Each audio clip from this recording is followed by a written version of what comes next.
deed is it that you have done? Know you not that such a man as I can certainly divine? We'll come back to this in a second. We'll just finish the Torah portion, and we'll come back to this. And Yehuda said, what shall we say unto my master? What shall we speak? Or how shall we clear ourselves? Elohim has found out the iniquity of your servants. Behold, we are my master's servants, both we and he also with whom the cup is found. And he said, far be it that I should do so. But the man in whose hand the cup is found, he shall be my servant. And as for you, get you up in peace unto your father. So pause. So let's back up. So here we have two things saying that Joseph is using divination, which clearly... So what is this? What is Joseph doing divining?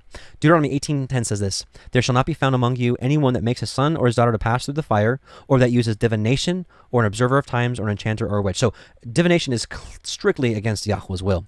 So why is it here that says, and Joseph said unto them, what deed is it that you have done? Know you not that such a man as I can certainly divine? And this all goes back to the cup. The cup says, is this not in which my master drinks, and whereby he indeed divines? You have done evil in so doing. So they obviously were falsely accused of stealing this cup, in which Joseph is saying, this is how I divine. So you want to steal this cup of divination? So where does this come from? It actually comes from the book of Yashar. Let's go to that here. We're going to go to Jasher 53:10 through 14. And when Joseph saw his brother, the son of his mother, he again wished to weep, and he entered the chamber, and he wept there, and he washed his face, and went out and refrained from weeping, and he said, prepare food. And Joseph had a cup from which he drank, and it was of silver, beautifully inlaid with onyx stones and bdellium.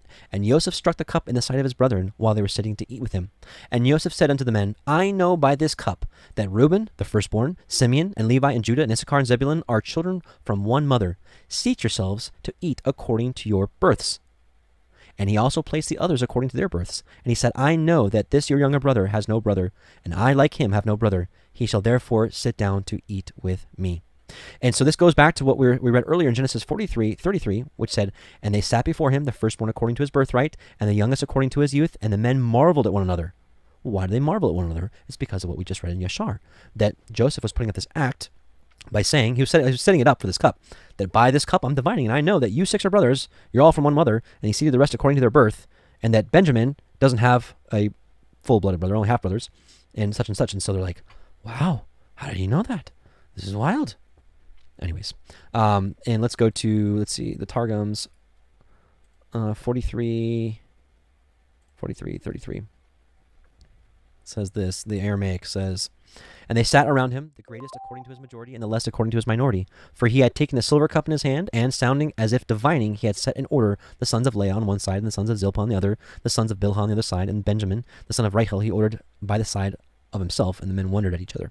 So that answers the age-old question that many theologians have scratched their heads. Well, maybe the Torah wasn't around then. Maybe Joseph didn't know that divination was not okay. Or how about maybe Joseph didn't divine at all? He was putting up an act to set them up for this thing. So anyways, I pray that this Torah portion